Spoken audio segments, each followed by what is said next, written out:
எல்லாருக்கும் வணக்கங்க. நான் ரேவதி சீனிவாசன். அழகான பட்டர்ஃப்ளை இயரிங்ஸ் தாங்க நான் செய்ய போறேன். எப்படி செய்யறதுன்னு பார்க்கலாமா? பிவிசி கிராஃப்ட் ஷீட் எடுத்து பட்டர்ஃப்ளை ஷேப்ல கட் பண்ணியிருக்கேன். இதுல நான் ஓரத்துல க்ளூ தடவிக்கிறேன். பட்டர்ஃப்ளை ஷேப்பை நீங்களேவும் வரைஞ்சிக்கலாம், இல்ல மொபைல்ல வச்சு ட்ரேஸ் பண்ணியும் வரைஞ்சி எடுத்துக்கலாம். ஒயிட் ஸ்டோன் செயினை க்ளூ போட்டோம்ல அந்த இடத்துல சுத்தி அப்படியே ஒட்டிக்கலாம்.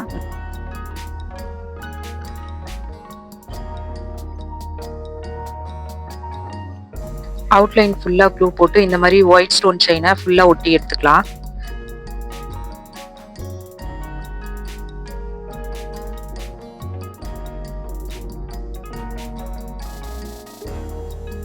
பட்டர்ஃப்ளையோட அடுத்த சைடும் அவுட்லைன் ஃபுல்லா ஒட்டிடலாம்.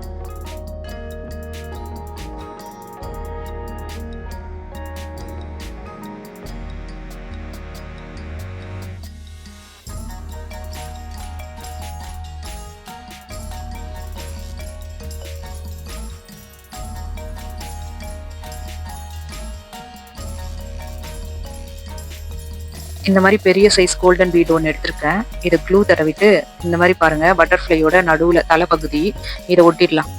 இந்த கோல்டன் பீடு இந்த நம்ம முன்னாடி ஒட்டணும்ல, அதை விட ஒரு சைஸ் சின்னது. இது ஒரு 2 கோல்டன் பீடு எடுத்து பின்னாடி ஒட்டிக்கலாம். அப்பதான் தலையில இருந்து உடம்பு, வால் இதை விட சின்ன சைஸ் ஒட்டணும். அப்படியே சரியா அழகா வந்துடும் உங்களுக்கு. இந்த பீடுக்கு அப்புறம் லாஸ்ட்ல சின்ன 3 பீடு ஒட்டியிருக்கேன் பாருங்க. உங்களுக்கு சரியா வந்துருச்சு பாருங்க, உடம்பு மாதிரி அழகா. பட்டர்ஃப்ளை ரெக்க உள்ள பெரிய பீடு, சின்ன பீடு எல்லாம் கலந்து கலந்து உங்க விருப்பப்படி நீங்க எப்படி வேணாலும் ஒட்டிக்கலாம். நான் கோல்டன் கலர் யூஸ் பண்ணியிருக்கேன். நீங்க பிங்க்கு இல்ல ஒயிட்டு எந்த கலர் வேணாலும் உங்க விருப்பப்பட்ட கலர் யூஸ் பண்ணிக்கலாம். நான் பெரிய பீடு 3 ஒட்டிட்டு அது கீழே சின்னது குட்டி குட்டி பீடுங்க 2 வச்சிருக்கேன்.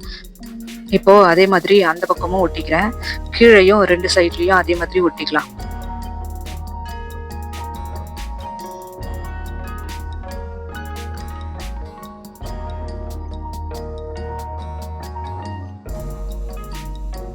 பெரிய பீட்ஸுங்க எங்கெங்க டெக்கரேஷன் பண்ணணுமோ எல்லா இடத்துலையும் ஒட்டிட்டோங்க.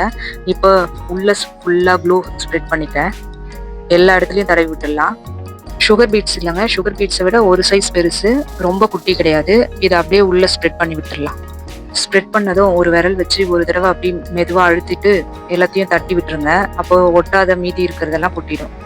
ஒயிட் ஸ்டோனுக்கு இடையில மணி இல்லாத மாதிரி ஸ்டிக் வச்சு க்ளீன் பண்ணி நீட்டாக பாருங்க, இந்த மாதிரி செஞ்சுக்கலாம். அவ்வளோதாங்க, பட்டாம்பூச்சி எவ்வளவு அழகா ரெடி ஆயிடுச்சு பாருங்க. பட்டர்ஃப்ளையோட மீசை செய்யறதுக்காக கோல்டன் ஒயர் சின்னதா கட் பண்ணி அது கார்னர்ல கம் தடவி ஒரு சின்ன கோல்டன் பீட்ஸ் ஒட்டி ரெடி பண்ணி வச்சிருக்கேன். இதை பட்டர்ஃப்ளையோட பின்னாடி இந்த மாதிரி கம் தடவிட்டு அதை 2 பக்கம் ஸ்டிக் பண்ணிடலாம்.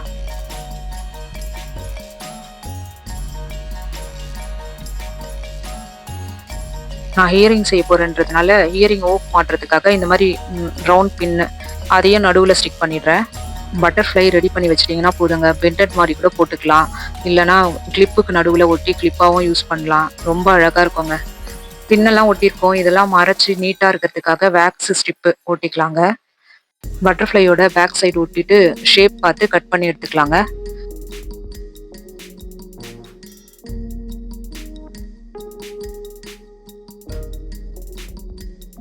அவ்வளவுதாங்க, நீட்டாக கட் பண்ணி எடுத்தாச்சு. இப்போ இயரிங்ஸோட ஹுக்கை மாட்டிடலாம். அவ்வளோதாங்க, அழகான பட்டர்ஃப்ளை இயரிங்ஸ் ரெடிங்க.